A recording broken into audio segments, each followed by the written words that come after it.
Time. Well, thank you all for coming out.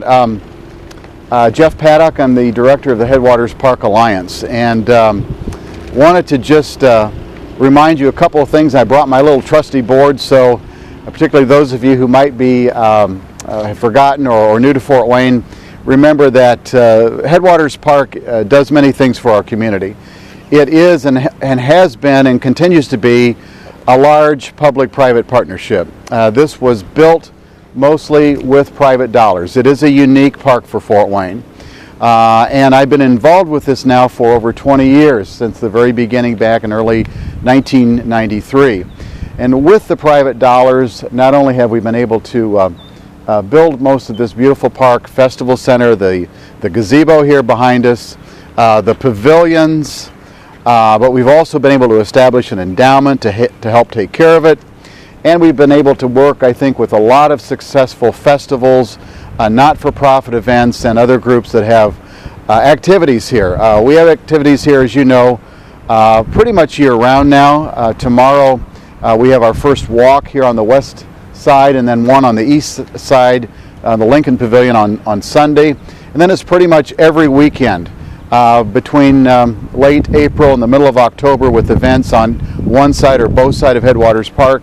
And then, of course, we begin our ice rink operation about the middle of November, and season number 11 will be coming up here before we know it in about 7 months. But today I want to just emphasize the importance of the continuation of this public-private partnership. And that's one thing that the Headwaters Park Alliance offers, is the ability not only to, I think, provide a good product and manage it well, but also to be able to continue to raise some private dollars to help not only maintain the park, but to make some additions, to make some improvements, and of course to help us when we have tremendous storm damage as we did last year.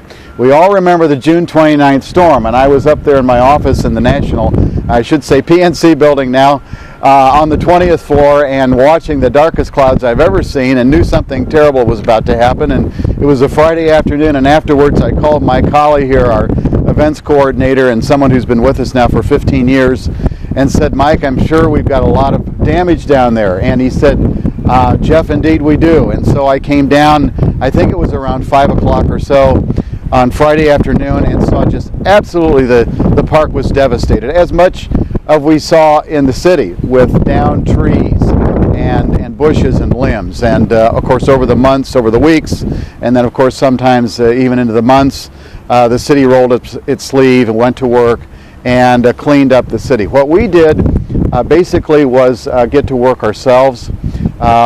Because of funding that we had raised through private dollars and that we continue to raise, we were able to pay for the storm cleanup, the labor that was involved, all the things, the tree removal, the trees that had to be grinded up, the debris that had to be moved away, and prepare the park for some major renovation.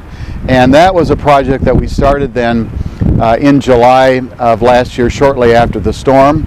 And we were able to raise several $1,000s to not only replant some of the flower gardens and some of the landscaping that had been damaged, and also had been damaged previously to some drought conditions that we had, but of course to replace a number of these beautiful pear trees that had been split in half and some toppled by the terrible storm that we had. Now, where we are standing right now is what we call, us old-timers who've been here a long time, is Phase 1. This was the first area of development that started in 1994, 1995. So the trees that you see here are now getting close to 20 years of age, and many of them have been able to withstand a lot of difficult weather conditions, as trees do. But even as sturdy as they are, in particular the way that the storm hit, the winds hit, we lost a number of Bradford pear trees. Now that's what you're seeing surrounding me right now, these beautiful Bradford pear trees that caught the eye of then Senator Hillary Clinton when she was here campaigning for president in 2008, and I had the opportunity to give her a little bit of a tour of the area. She saw how beautiful they were. Her event was on April 26th, I believe, 2008. So just 5 years ago, and our trees were had bloomed and they were a beautiful white. We're a little slower this year, as you can see, but that is what all of these trees around us will be looking like in the next couple of days, and you see how beautiful they are. They also provide a wonderful tree canopy in the summer and a lot of fall color. So we did all that we could to save some trees that were damaged. You can see some as you look around that were trimmed, that were cut back.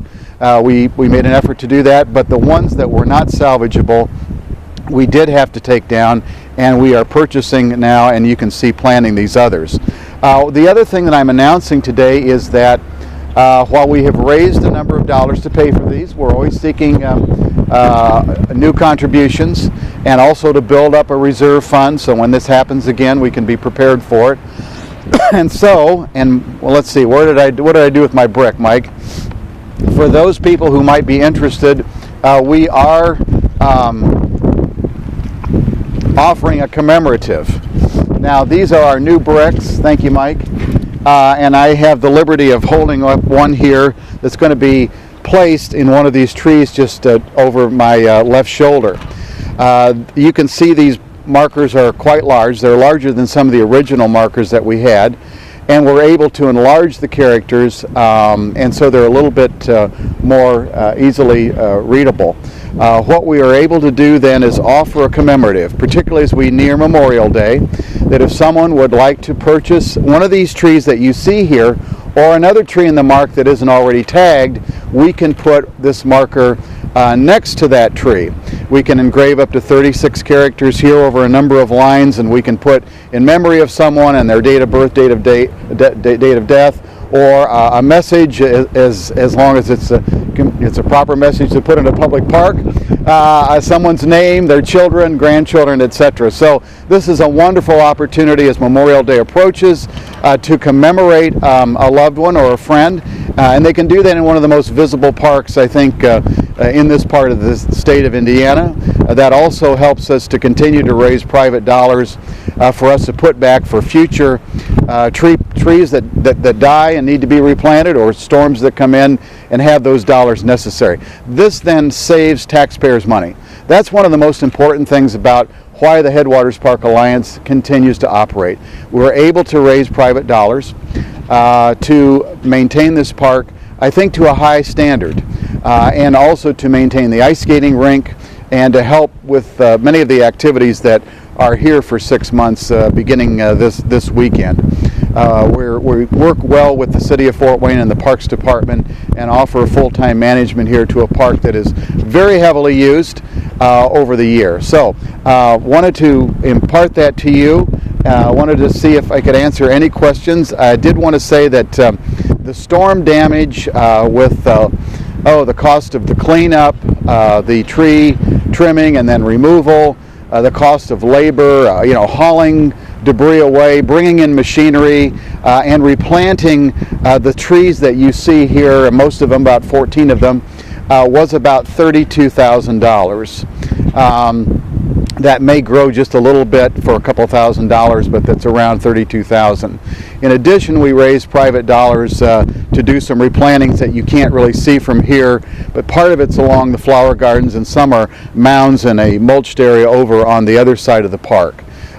Total over a period of about 3 years now, with 3 major projects, we've raised $80,000 in private money that had the Parks Department been responsible for, that may well have come from tax dollars. So that's one of the advantages that we do have as the Alliance. So with that, I'll stop talking, and thank you, Mike. Try to answer any of your questions. And again, for those of you who may not recall Inadra, this is a picture way before your time, I'm sure.